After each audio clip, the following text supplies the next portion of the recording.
And we're back with the Doin Time Show. And if in case you've just tuned in, this is 3CR Community Radio. Hi, Kieran. Welcome to the program. Hey, well, Wani. Marisa, how you going? Absolutely. Look, okay. I've just come back to the show after a couple of weeks' break. I'm raring to go. No. So Kieran, can you just give us a little bit of introduction about what, the activist stuff that you do, and also talk about what land you're from? Yep. So I'm a TO from Wandian country up in the UN Nation. It's on the south coast of New South Wales, about a 3-hour drive or so south of Sydney. I've been involved in a whole bunch of activism over the last sort of 15-ish odd years. Been in the High Court a couple of times with some of my extended family over some land rights issues. I've worked around policy development in corrective services, trying to make things a bit better in there for mob. I've, worked around water quality and providing safe drinking water to communities that have had their drinking water impacted by the government or by, big mining corporations. Done a bit of stuff around unions and, industrial disputes. A whole bunch of stuff, really. Fantastic. And, Kieran, I hope you don't mind that I've invited you back on. I mean, I've invited you for the Stolen Wages special program. But the reason why I've invited you back is because you do quite a lot of activism, and I think that there's been a lot of really bad radio and a lot of bad press in regards to the Voice to Parliament, and every time I hear it, I just cringe.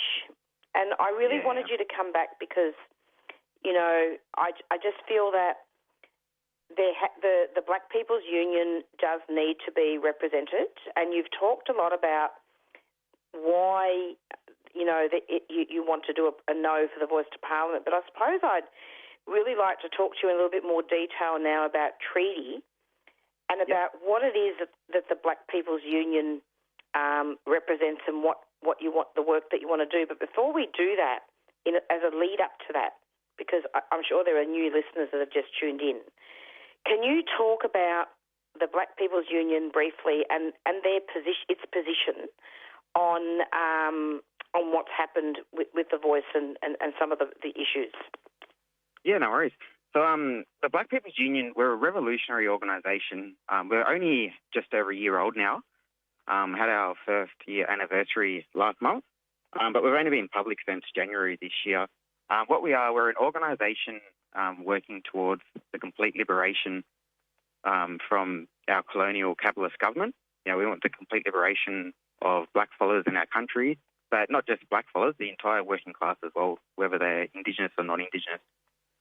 What we're really working for is the complete overthrow of capitalism and the liberation from the exploitation and oppression that comes with that, and to abolish this colonial government we have and replace it with a government that actually works for the people and that serves the people and that's First Nations led, so that we can address that primary contradiction here, which is colonisation. And how did it come about? How was it formed? Yeah, so I suppose how we first started is we noticed that there was a bit of a gap in the trade union industry, in amongst trade unions in regards to First Nations people who are working in specific sort of fields around culture and around our identity. So, a lot of blackfellas who work, for example, doing stuff like Welcome to Countries and, doing cultural tours, performing gigs at various different events. They don't have an actual union in place to represent them. And, people who go into schools and stuff and teach culture and all that sort of stuff as well, there's no actual union that centres around them. But not only that, we noticed that within the union movement itself, where there is unions already covering industries, they're not all industries, obviously, and not all unions. Some are better than others. But, there was still a bit of a lack as well in being able to properly address some of the issues that First Nations people face that are unique to us, such as the whole, racism that we face within the workplace and, that anti-Indigenous sentiment we face within the workplace. A lot of unions can't properly capture and address this as they currently operate. So, we came in to try and plug that gap a bit. Since then, though, we've, grown to a position now where we're not just a union, we're also somewhat of a political organisation who are trying to fill all of these gaps in society that we see, not just within our employment, but in all fields of society, whether it's, housing, employment, education, health, all that sort of stuff. I suppose ultimately the best way to explain it is, we're just an organisation that's trying to do what we can for blackfellas wherever we see that there's, a lack there. Absolutely. And so when all this started happening with the referendum, how did the Black People's Union get its position happening? Yeah, so our membership is like a lot of our core members and our core organisers and our founding members. We've been very present on the scene for years, if not decades. Involved in a lot of our land rights movements and a lot of our deaths in custody movements and, other similar movements out there.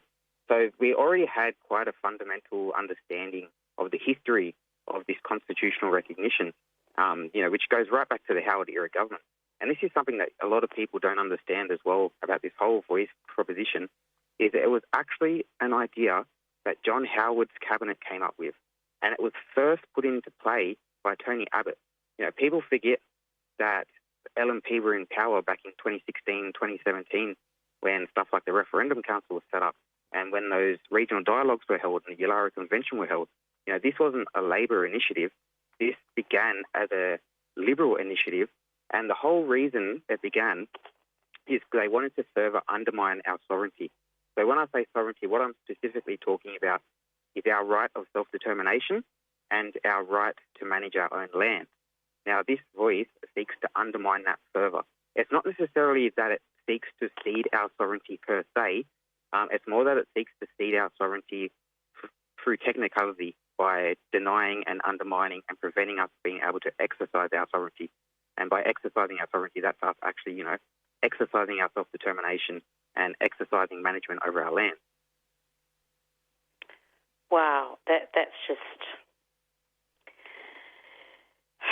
But then... Yeah, and even today, all this evidence is still there today as well. Like, we hear quite a lot that, the no side, for example, is funded by big mining interests, but that's not the case. We've got actual mining executives from BHP, from Woodside Petroleum, and others who are aligned with the mining industry, such as Energy Australia. We've got their actual executives sitting on either the Referendum Council or the board of the Yes 23 campaign. And you go and look at the donors for the Yes 23 campaign, you see people like BHP giving $2 million, Rio Tinto giving $2 million, West Farmers who have got massive agribusiness interests.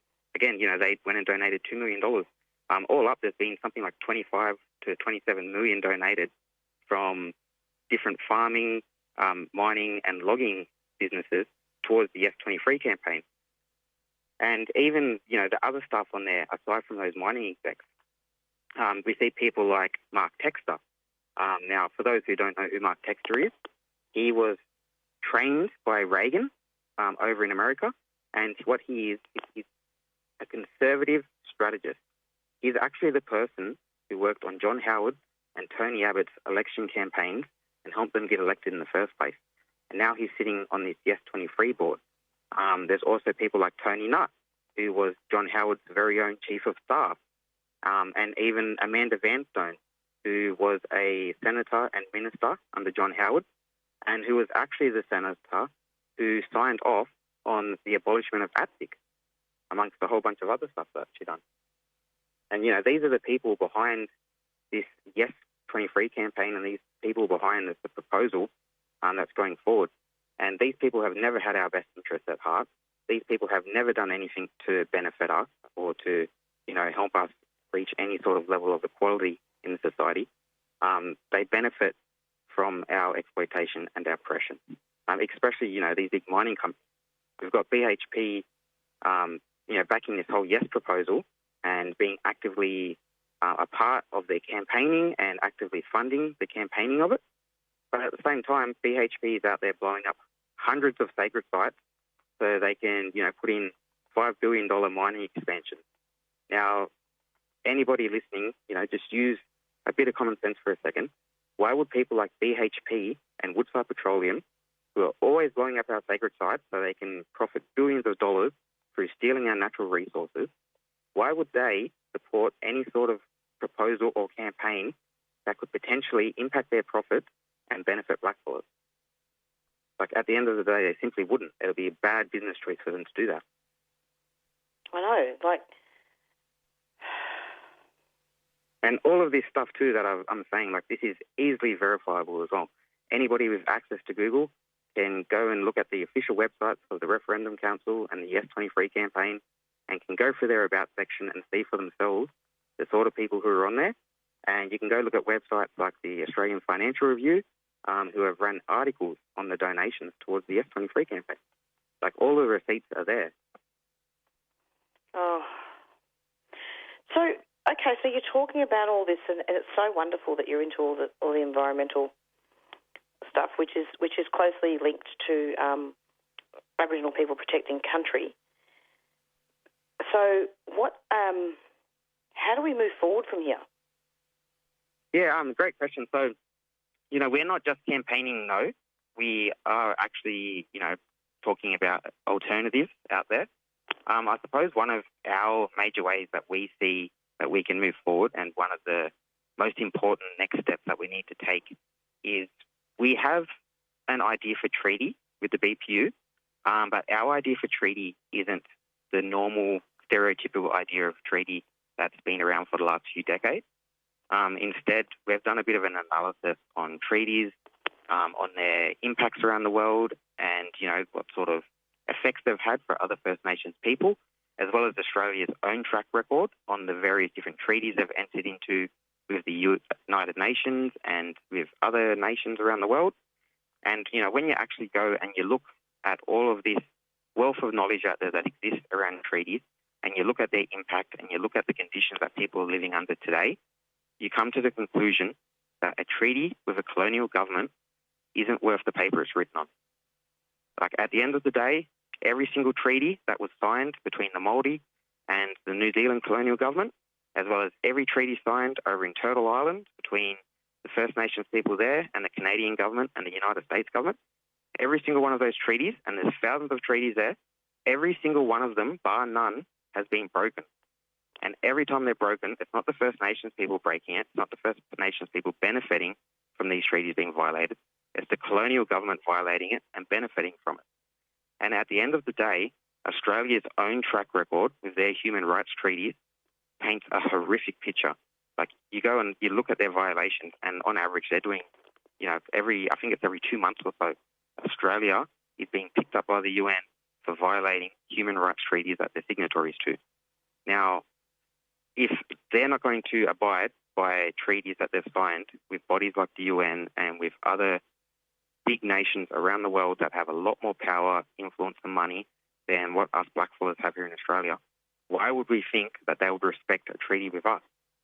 So I suppose our position instead is we're not fully against treaty, but we are against a treaty with a colonial government that is only going to give them legitimacy and consent to be here and to occupy our lands and people. Instead, what we push for is a treaty between First Nations people across the continent. That way, all of us mobs can come together, we can have a pan-Aboriginal movement, and using that strength, we can actually have a lot better bargaining position and a lot more power and coordination to actually be able to exercise a bit more self-determination and exercise a bit more sovereignty and, lay some claim back towards our land, which is something that isn't going to happen so long as we're entertaining ideas of entering into 101 different individual treaties on a nation-based level with a government where there's no balance of power for mob and where they're going to use it much in the same way as they did with the Native Title Act, where they're just going to pit communities against each other and they're going to pit people within communities against each other as a part of their whole divide and conquer tactics. So how is it then that we can actually implement the recommendations of the Royal Commission into Aboriginal deaths in custody? Yeah, well, see, and this is another thing, when we talk about the voice, sorry, I'm just going a bit off topic a little bit, but it ties into what we're talking about. People talk about the recommendations that the voice will give, right? We've got recommendations out there, like the Royal Commission to Aboriginal Deaths in Custody, that's 31 years old now, and the government is still failing to implement them. Now, these recommendations, such as the one from the Royal Commission to Aboriginal Deaths in Custody, or the Bringing Them Home report into, our stolen generation, these recommendations come from people who are industry professionals, who have lived experience, and who actually know what they're talking about. You couldn't find better people to give recommendations on these issues than the people who did back during the Royal Commission and the report into stolen children. Now, if that's the case, how come these recommendations haven't been implemented by the colonial government? It's because at the end of the day, they don't want to. They don't want to improve our condition. They don't want to do anything to liberate us because they benefit and profit from our exploitation and our oppression. Australia, the nation, cannot exist without blackfellas, first and foremost, being oppressed, being exploited, and having our land occupied by this military occupation, which is the Australian government. But to answer the question, how do we actually get these things implemented? It's a really great question. And, to be honest, I don't quite have the answer for that, especially not under the current government system that we have. But that's why the BPU has taken that approach of the government system is flawed. You cannot reform it to any extent where it will actually be a good system. Instead, we just need to abolish the system and start from scratch. Yeah, but in the meantime, until that happens, because obviously that's got to be a gradual process, because the Black People's Union, it's important for them to its position to revolutionise, isn't it? But in the meantime, what do we do? Because we've got people like Veronica Nelson, Arnie Tanya. We've got all the people that have died at the hands of this colonial government. What do we do until that happens? And also with the Bringing Them Home report, we've got to keep the babies at home rather than them becoming the second stolen generation. Yeah, definitely. Look, it's a really great question. I mean, at the end of the day, I still do encourage people to try as best as they can to try and, push these things forward more. Now, whether that means bringing up your local ministers and senators and hassling their office for, that minister. I know what you're saying. On it. It's a hard one though. At the end of the day, under this system, there's only so much we can win in terms of gains, and there's only so much we can do to, put up barriers to protect ourselves from this colonial government, and stop our children being taken and stop our people dying in custody and being locked up at such horrendous rates. It's really we're really pushed up against the wall here, for lack of a better term. But there really is some. So go on, what was that?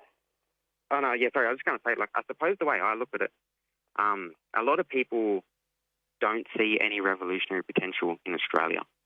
Now, it's very easy to fall into that trap because you got to remember we're surrounded by so much capitalist and colonial propaganda every day, which is just designed to absolutely destroy any sort of motivation, inspiration or spirit we have towards revolution. But Australia itself, as a federated nation, is still a very young nation. It's only, 122 years old, right? In the grand scheme of things, on a global scale, Australia is a very young and a very juvenile nation. Now, when we have a look at some of the other nations around the world that have been around a lot longer than Australia has, nearly all of them, at one point or another, go through some sort of meaningful revolt or revolution where their people rise up and they're able to win some great advances for the working class and for the exploited and oppressed in their society. Now, it's almost as if it's a rite of passage for, any decent nation to mature. They have to go through this revolt, this revolution. Australia hasn't had that yet. We're still a very young nation, and there's still every potential that is in our future very close on the horizon. And in terms of, don't get me wrong, I'm not saying that this is going to happen next year. There might be every chance that I'm just out here planting seeds for trees that, my grandchildren get to enjoy. I might not live to see the revolution or anything like that. That being said, yeah, well, I really hope I do too. But, that being said, a lot of people might know about the October Revolution back in 1917 in Russia. Now, the December before that, in 1916, only 10 months earlier than that, Lenin, who was one of the leaders of this revolution, he himself felt like he would never in his lifetime live to see a revolution, and that it was years and years and years off. 10 months later, they had their revolution and they overthrew their monarchy. So, we feel today that it's so far away, but it could happen in a year. It could happen in 6 months. It could happen in 6 years. It's just over the horizon for us. It's just getting to that point. Yeah. Kieran, I'm hoping that we do see massive change, and I'm really happy to have you on because, as I said, there's absolutely no point just having, CEOs on here. We need to have a mixture of people and a mixture of viewpoints. Yeah, no, I really appreciate that you get me on as well. Kieran, it's been amazing. It's gone so quickly. We've spoken for nearly half an hour, which is wonderful. And thank you so much for coming onto the program. And let's just see how it goes, isn't it? And see what comes out. Yeah. And look, at the end of the day, whether a yes gets up or a no gets up, we're still going to continue our fight. We're still going to continue our struggle, and we're still going to keep organising towards the abolishment of the country. Absolutely. Good on you, Kieran. Thanks so much. Cheers. Cheers. Thanks. See ya. Bye.